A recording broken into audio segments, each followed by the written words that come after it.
श्रीमद् भगवद गीता में भगवान श्री कृष्ण ने रणभूमि में अर्जुन को जो ज्ञान दिया था वह बताया गया है।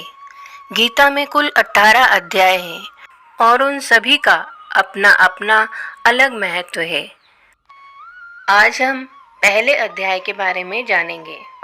पहला अध्याय है अर्जुन विषाद योग, जिसमें यह बताया गया है कि जब अर्जुन रणभूमि में अपने ही समक्ष अपने सगे संबंधियों को देखते हैं तो विचलित हो उठते हैं और युद्ध से पीछे हटने की बात करते हैं। पहला अध्याय इस प्रकार से है।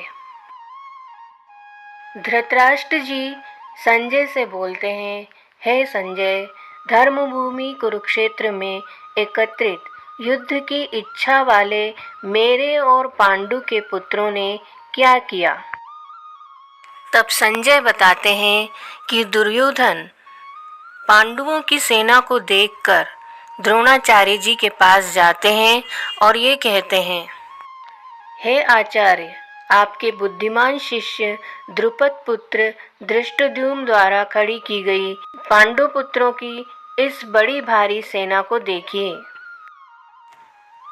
इस सेना में बड़े बड़े धनुषों वाले तथा युद्ध में भीम और अर्जुन के समान शूरवीर और विराट तथा महारथी राजा द्रुपद हैं। इसी तरह वह अन्य महारथियों का भी वर्णन करते हैं। साथ ही ये भी बताते हैं कि सुभद्रा पुत्र अभिमन्यु एवं द्रौपदी के 5 पुत्र सहित सभी महारथी उपस्थित हैं। इसके बाद दुर्योधन कहते हैं कि हे ब्राह्मण श्रेष्ठ, अपने पक्ष में भी जो प्रधान वीर हैं, मैं आपको उनकी जानकारी देता हूँ। मेरी सेना में जो जो सेनापति हैं, मैं आपको उनके बारे में बताता हूँ। वे आगे द्रोणाचार्य जी से कहते हैं कि मेरी सेना में आप यानी द्रोणाचार्य जी और पितामह भीष्म तथा कर्ण और संग्राम विजयी कृपाचार्य तथा अश्वत्थामा जैसे शूरवीर उपस्थित हैं। इसके अलावा बहुत से शूरवीर जिन्होंने मेरे लिए अपने जीवन की आशा को त्याग कर दिया है, वह अनेक प्रकार के अस्त्र शस्त्रों से सुसज्जित होकर यहाँ उपस्थित हैं। वह आगे ये कहते हैं कि भीष्म पितामह द्वारा रक्षित हमारी सैन्य बल पर्याप्त नहीं है और भीम द्वारा रक्षित इन लोगों का ये सैन्य बल पर्याप्त है, अर्थात अधिक है।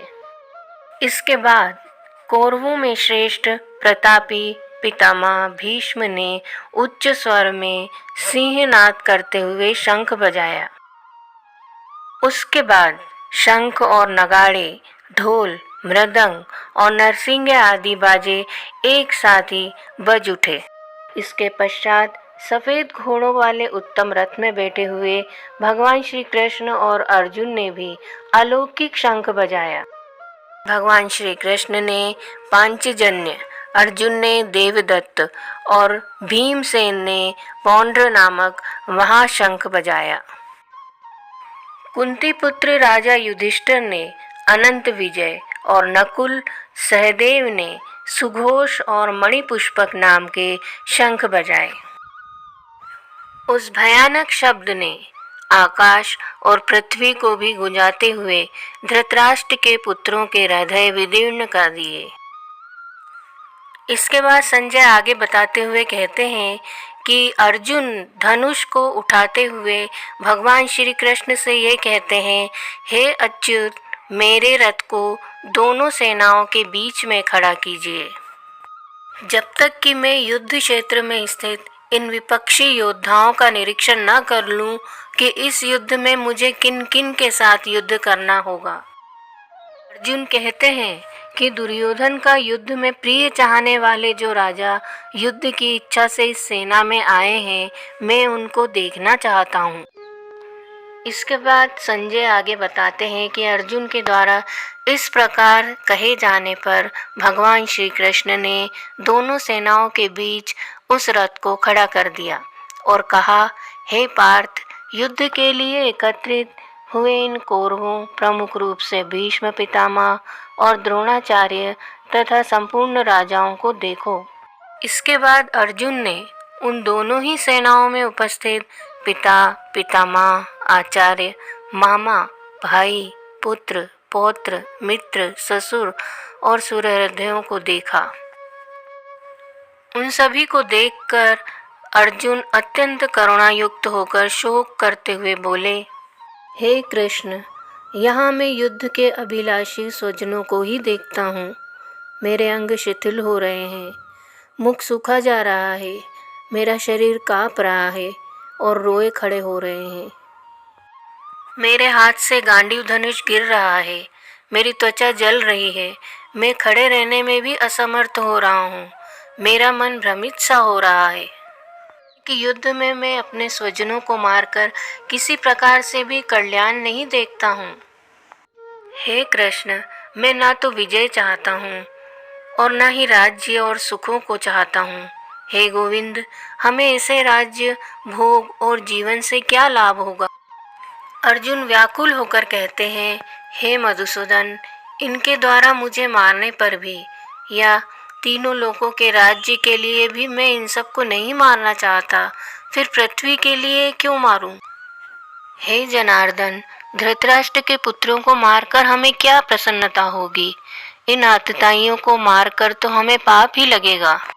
इसीलिए हे माधव, हमारे लिए अपने ही बांधव धृतराष्ट्र पुत्रों को मारना उचित नहीं है, क्योंकि अपने ही कुटुंब को मारकर हम कैसे सुखी होंगे?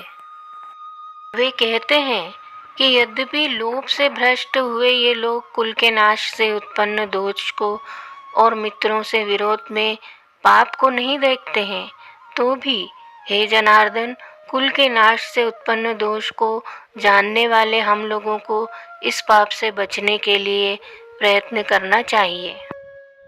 अर्जुन व्याकुल मन से बोलते हैं कि बड़े दुर्भाग्य की बात है कि हम लोग राज्य और सुख के लोभ में स्वजनों को मारने रूपी महान पाप करने के लिए भी उद्यत हैं। वे कहते हैं, यदि मुझ शस्त्र रहित को शस्त्र लिए हुए धृतराष्ट्र के पुत्र रण में मार डालें तो वह मेरे लिए अधिक कल्याणकारी होगा। संजय आगे धृतराष्ट्र जी को बताते हैं कि इस प्रकार कहकर रणभूमि में शोक से उद्विग्न मन वाले अर्जुन बाण सहित धनुष को त्याग कर रथ के पिछले भाग में बैठ गए हैं।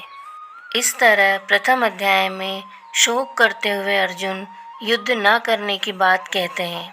इसी तरह के वीडियो देखने के लिए चैनल को कृपया सब्सक्राइब करें।